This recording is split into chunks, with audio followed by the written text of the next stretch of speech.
Sir నమస్కారం sir. నమస్తే. Sir నిన్న టీడీపీ ఎమ్మెల్యే ఆదిమూలంకి సంబంధించిన వీడియో వైరల్ అవ్వడం మనం చూసాం సార్. అతనిపైన ఆరోపణలు చేసింది. నన్ను అత్యాచారం చేశాడు, లైంగికంగా వేధించాడని చెప్పేసి స్టేట్మెంట్ ఇచ్చింది. సో వెంటనే పార్టీ కూడా అతన్ని సస్పెండ్ చేసేసింది. అయితే ఇప్పుడు దీని తరపు నుంచి ఆదిమూలం ఫ్యామిలీ రియాక్ట్ అయింది. ఇది వైసీపీ డ్రామా అని చెప్పేసి వాళ్ళు చెప్తున్నారు. మరి నిజంగా ఇది వైసీపీ డ్రామా అయ్యి ఉంటుందా? ఆ పాసిబిలిటీ కనిపిస్తుందా? మొత్తంగా ఆదిమూలం ఫ్యామిలీ ఏం చెప్తుంది? మరి ఇప్పుడు టీడీపీ ఎటువంటి యాక్షన్ తీసుకునే ఛాన్స్ ఉంది సార్ ఇతని పట్ల? నిన్న మనం చెప్పుకున్నాము సత్యవేడు టీడీపీ ఎమ్మెల్యే కోనేటి ఆదిమూలం మీద చిత్తూరు జిల్లా టీడీపీ మహిళా విభాగం అధ్యక్షురాలు వరలక్ష్మి నిన్న హైదరాబాద్ సోమాజిగూడ ప్రెస్ క్లబ్లో ప్రెస్ మీట్ పెట్టి ఆమె డీటెయిల్గా వివరించింది. ఆమె ప్రధానంగా ఆరోపణ ఏంటంటే ఆదిమూలం ఒకప్పుడు వైసీపీలో ఉండి తెలుగుదేశంలోకి వచ్చాడు. వైసీపీలో ఉన్నప్పుడు ఈమె అతనికి వ్యతిరేకంగా అనేక పోరాటాలు చేసింది. తెలుగుదేశంలో రావడాన్ని కూడా వ్యతిరేకించింది. బట్ చంద్రబాబు నిర్ణయాన్ని ఆమె ఆమోదించి ఇతను గెలుపుకు ఆమె పనిచేసింది. ఈ క్రమంలో బిగినింగ్లో అతను చెల్లి అంటూ పిలుస్తున్న వ్యక్తి తర్వాత గెలిచిన తర్వాత టోన్ మార్చాడు, తనను వేధించడం మొదలుపెట్టాడు. ఆ వేధింపులు తట్టుకోలేక అతనికి సరెండర్ అయిపోవలసి వచ్చింది. లేదంటే తన భర్తను పిల్లల్ని చంపుతానని కూడా అతను బెదిరించాడు. సో ఆమె జూన్ 6వ తేదీ తిరుపతిలో ఉండే భీమాస్ పారడైజ్కి వెళ్ళింది. ఇతను 105 రూమ్కి. అక్కడ అతను అత్యాచారం చేశాడు. దాని తర్వాత మళ్ళీ రోజు నైట్లంతా ఫోన్లు చేయడం మొదలుపెట్టాడు. దాంతో భర్తకి అనుమానం వచ్చింది. భర్తకి విషయం చెప్పింది. యాక్చువల్గా జూలై 6న ఆమెను అత్యాచారం చేశాడు. మళ్ళీ జూలై 10న ఆమె వెళ్ళింది. అప్పటికి భర్తకు తెలిసింది కాబట్టి భర్త పెన్ కెమెరా ఇచ్చాడు. దాన్ని తీసుకెళ్లి జూలై 10వ తేదీ ఆమె రికార్డు చేసింది. మళ్ళీ జూలై 17 కూడా వెళ్ళింది, ఆయన ఇచ్చాడు. సో అప్పుడు కూడా రికార్డ్ చేసింది. ఇలాగా మొత్తంగా 3 సార్లు ఆమె వెళ్ళినట్టు చెప్తుంది. ఈ ఫుటేజ్ని ఆమె నిన్న బయటికి పెట్టింది కూడా. యాక్చువల్గా ఈ విషయాన్ని చంద్రబాబుకి లోకేష్ దృష్టికి తీసుకుపోతే వాళ్ళిద్దరు పట్టించుకోలేదు. అందుకనే నేను మీడియా సమావేశం ఏర్పాటు చేస్తున్నాను అని కూడా నేను అనింది. ఎప్పుడైతే ఇది అనిందో వైసీపీ వాళ్ళు దీన్ని పెద్ద ఎత్తున వైరల్ చేశారో, మీడియా కూడా దీని మీద నిన్న ప్రత్యేక కథనాలు వచ్చాయి. దాంతో తెలుగుదేశం పార్టీ మేల్కొనింది. తెలుగుదేశం పార్టీ ఇమీడియట్గా ఇతన్ని సస్పెండ్ చేసింది. పల్లా శ్రీనివాసరావు అధ్యక్షుడు తెలుగుదేశం పార్టీ, ఆయన నోట్ ప్యాడ్ మన ప్రెస్ నోట్ రిలీజ్ చేశారు, సస్పెండ్ చేస్తున్నామని. ఇప్పుడు తెలుగుదేశం కోర్సు ఏంటంటే ఈ ఇమీడియట్గా సస్పెండ్ చేసి ఆయన వివరణ అడిగింది. అయితే ఆ వివరణతో సాటిస్ఫై కాకుండా ఈ వీడియో ఫుటేజ్ ఏదైతే ఉందో అది కరెక్ట్ నిజమేనా లేకపోతే ఈమెమన్నా ఫ్యాబ్రికేట్ చేసిందా అనే విషయాన్ని తెలుసుకోవడానికి కోసం ఫోరెన్సిక్ సైన్స్ ల్యాబ్కి దాన్ని పంపించింది. అక్కడ నిర్ధారణగానైతే అతన్ని ఫోరెన్సిక్ సైన్స్ ల్యాబ్లో ఈమె ఇచ్చిన వీడియో కానీ కరెక్టే అని నిర్ధారణ అయితే ఇతని మీద ఫర్దర్ కోర్స్ ఆఫ్ యాక్షన్ తీసుకునే అవకాశం కనిపిస్తుంది. ఇంకా నేను నిన్నే చెప్పాను, ఖచ్చితంగా ఆదిమూలం దీన్ని ఒక్కడు ఆయన ఇదంతా కూడా ఫ్యాబ్రికేటెడ్ మార్ఫింగ్ చేశారని చెప్తాడని అలాగే చెప్పారు. నిన్న ఆదిమూలం ఒక టీవీ ఛానల్తో మాట్లాడుతూ తెలుగుదేశంలోనే కొంతమంది గిట్టని వాళ్ళు ఈ పని చేశారని ఆయన చెప్పాడు క్లియర్గా.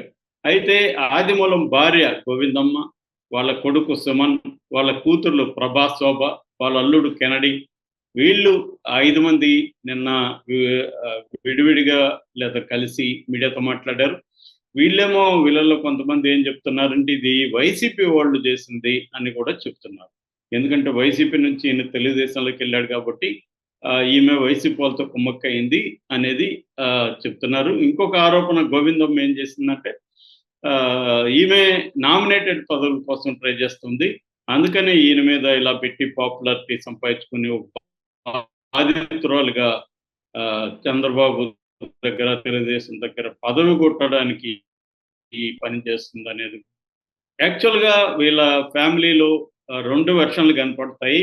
అతనేం చెప్తున్నాడంటే ఆదిమూలం ఇదంతా తెలుగుదేశం వాళ్ళే, నా పార్టీలోనే గిట్టని వాళ్ళే నాకు ఈ పని చేయించారు, నేను ఆమెను చెల్లెమ్మలాగా చూశాను, నా కూతురు వయసు ఉన్న ఆమెతో నేను ఎలా చేస్తానా అని ఆయన అంటున్నాడు. ఇటుపక్క గోవిందమ్మ భార్య కానీ వాళ్ళ ప్రభా, శోభాని కూతుర్లు, అల్లుడు కెనడి, కొడుకు సుమన్, వీళ్ళందరూ ఏం చెప్తున్నారంటే ఇది వైసీపీ వాళ్ళు చేయించారు అని చెప్తున్నారు. అంటే వాళ్ళ ఫ్యామిలీలోనే 2 వెర్షన్‌లు కనిపిస్తున్నాయి. సో రెండోది ఏంది చెప్తున్నారంటే ఇతనికి ఆరోగ్యం కూడా బాలేదు. ఆల్రెడీ అతనికి హార్ట్ అటాక్ వచ్చింది. తర్వాత కరోనా కూడా కోవిడ్ కూడా వచ్చింది. కాబట్టి అతను ఇలాంటి పనులు చేసే పరిస్థితి లేదు. నలుగురు పిల్లల ఆడపిల్లలకి పేరు కూడా వీడియోలో అయితే ఆయన క్లియర్‌గా కనిపిస్తుంది. సో ఈ నేపథ్యంలో తెలుగుదేశం మాత్రం అధికారికంగా ఇది వైసీపీ పని అయితే చెప్పలేదు. అంటే క్లియర్‌గా ఆమె ఆరోపణలు తెలుగుదేశం పరిగణలోకి తీసుకున్నట్టుగానే కనిపిస్తుంది. మొగ్గలోనే తుంచేద్దామని ఇమ్మీడియేట్‌గానే రియాక్ట్ అయినట్టు కనిపిస్తుంది. ఎందుకంటే ఇప్పటివరకు వైసీపీ వాళ్ళ మీద వచ్చిన ఆరోపణలు ఎక్కడ కూడా బాధితురాలొచ్చి చెప్పలేదు. బాధితురాలొచ్చి నాకిలా అన్యాయం జరిగిందని వైసీపీ వాళ్ళ మీద ఆరోపణలు ఈ మధ్య కాలంలో లేవు. వీళ్ళు క్రియేట్ చేసి తెలుగుదేశం వాళ్ళు క్రియేట్ చేసి ఇష్యూలు చేసిన సందర్భమే కనబడుతుంది. అట్లాగే ఇప్పుడు దువ్వాడ శ్రీనివాస్ లాంటిది అది ఫ్యామిలీ డ్రామాలో భాగంగా మనకుంది తప్ప ఆయన ఇట్లాగా అత్యాచారం చేశాడనేది అతని మీద కూడా ఆరోపణ లేదు. విజయసాయి రెడ్డి మీద లేదు. అనంతబాబు కూడా ఎవరితోనో ట్రాప్‌లో పడి వీడియో ట్రాప్ ఇప్పుడు మనం చూస్తున్నాం వీడియో కాల్స్ చాలామంది అమ్మాయిలు చేపిస్తారు మన దగ్గర. చేపిచ్చి ఇది చేస్తారు. రెండోది అది నిజంగా మనమా కాదా అనేది కూడా తెలీదు. అది కూడా అని తెలీదు. ఇప్పుడేమో తెలుగుదేశం ద్వంద్వ వైఖరి ఎక్కడ ఉందంటే వాళ్ళ విషయంలోకి వచ్చేసరికేమో ఫోరెన్సిక్ సైన్స్ ల్యాబ్‌కి పంపిస్తారు.